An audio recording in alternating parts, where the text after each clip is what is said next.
out there. I am finally doing this. Hooray! If you're new here, or if you're wondering what channel is this and what have you come across, my name is Oluwatoyin Yetunde Sani, and in this channel I'm going to be talking about women in tech, career opportunities in tech, scholarships, schooling abroad, and some of my personal life once in a while. And by means of introduction, I was born and bred in Lagos, Nigeria. I had my bachelor's in computer science at the University of Ilorin in Nigeria, Kwara State precisely. And then I also had my master's in artificial intelligence and robotics at Sapienza University of Rome in Italy. So this channel will be me talking about, everything tech, everything about career in tech, my career once in a while, and like I said, my personal life once in a while as well. Yay, I'm excited. This has taken me a while to do, but I decided to do this because I get a lot of questions from people, and I see that most of these questions are very, very similar, and they have a lot of similarities, and it just felt right to start doing videos that address this, so that I also save myself time, and it will be easy for me to just refer people to the different topics. I didn't want to make this introduction video kind of boring, so I asked a few of the people who know me or people who follow me based on because I've been kind of active on my Instagram page and also on LinkedIn, and so I decided to ask them to send me questions that about me that they would like me to answer in my introduction video. So here we go. So the first question I have here is, what motivates you? And then the one that is in the same they are in the same theme is, it's been a long journey and I know it never came easy. What inspires you? What drives you when the road is bad? What drives you to be more in spite of challenges and obstacles? So the the first thing that answered this question, or that came to my mind, is that I know that I am extremely talented. I know that. And I am a Christian, and I know that God has deposited in me great gifts and great talents that can be used for my world, that can be useful for everyone in the world. I believe that everyone has a little portion of what makes the world a fantastic place to live. So yeah, it's been a long journey and it never came easy.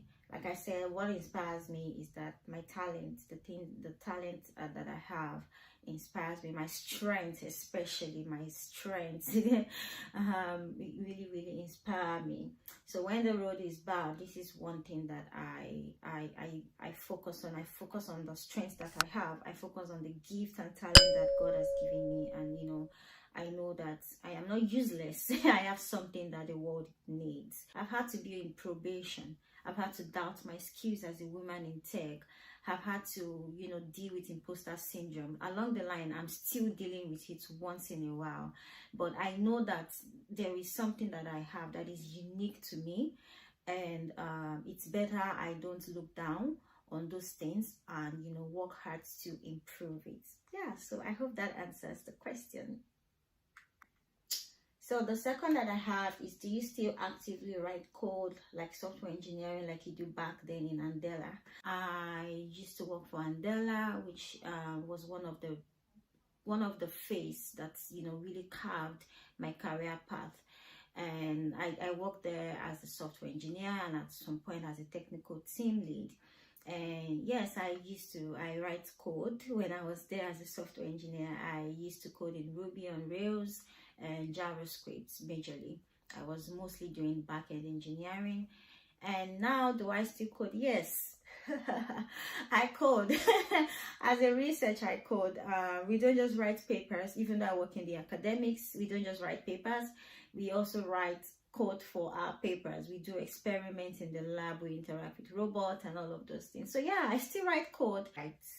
So the next question, What was growing up like for you? Was it a wealthy home? The kind of friends you had, if you had any, when you became a believer? How you are not shy about sharing Christ in your success story? What was growing up like for me? Growing up was not fun. I was not born with a silver spoon. I was not born with any spoon. And this is not me trying to glorify suffering, because you know it is like sometimes people come up and just come and say funny stories and say, you know, I did this or I did that. It's not me trying to come and form a motivational speaker. I had to live with different people at different stages of my life, and of course that brought different kind of experiences. That there were days I walked, there were days there was no food for me and I had to feed on leftovers.